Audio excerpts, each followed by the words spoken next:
5, 4, 3, 2, 1 start. अध्यक्ष महोदय, सबसे पहले मैं अपने माननीय कार्यकारी पार्षद महोदय का, जिन्होंने बजट भाषण दिया है और अपनी नीतियों की घोषणा की है, उसके बारे में उनको हृदय से बधाई देना चाहती हूँ।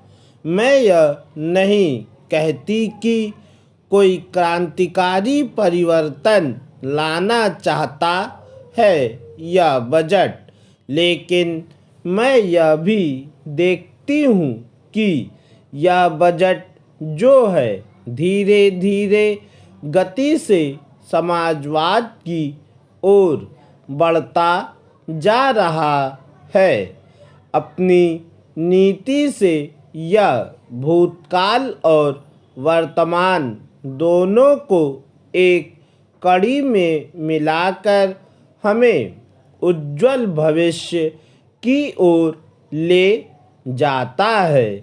ऐसा मुझे कहना है इस भाषण को पढ़ने से कि इसमें हमारा कोई भी वर्ग समाज का ऐसा नहीं है जिसे अछूता छोड़ा गया हो, क्योंकि भारतवर्ष एक कृषि प्रधान देश है और मैं यह समझती हूँ कि इस बजट के दौरान यह पूरी तरह से कोशिश की गई है कि ग्रामीण अर्थव्यवस्था को, जिसे हम अर्थव्यवस्था की रीढ़ भी कह सकते हैं, उस ढांचे में उस रीढ़ की हड्डी को और भी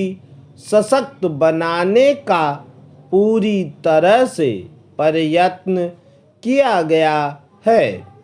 हमारे ग्रामीण भाइयों के लिए जो कोशिश की गई है इस बजट के अंतर्गत, वह है उनको सिंचाई के लिए कुएं, गांवों में उनके लिए पक्की सड़कें, जिससे उनके खेत और घर दिल्ली के साथ जोड़ने की कोशिश की गई है।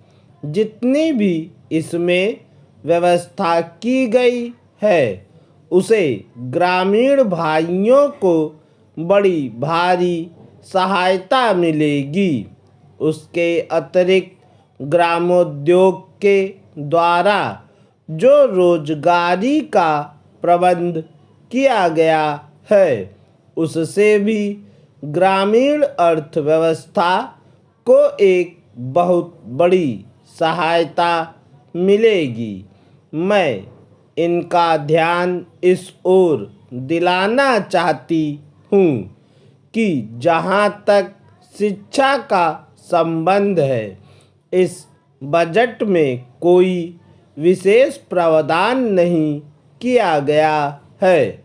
मैं यह नहीं कहती कि शिक्षा के दौरान ज़्यादा स्कूल न खोले जाएं, पर हमारी यह नीति होनी चाहिए कि भले ही स्कूल थोड़े खोले जाएं, पर सबसे बड़ी आवश्यकता इस बात की है कि शिक्षा की नीति में परिवर्तन की ज़्यादा आवश्यकता है, क्योंकि हम प्रजातंत्र में रहते हैं। प्रजातंत्र को अगर हमें सफल बनाना है तो सबसे पहले हमें ऐसे नागरिक चाहिए जिन्होंने अपने अधिकारों और अपने कर्तव्यों का भली भांति ज्ञान हो। शिक्षा की वर्तमान नीति से हम अपने अधिकारों के प्रति ज़्यादा सजग होंगे और कर्तव्यों के प्रति बिल्कुल सजग नहीं होंगे। पूर्ण विराम।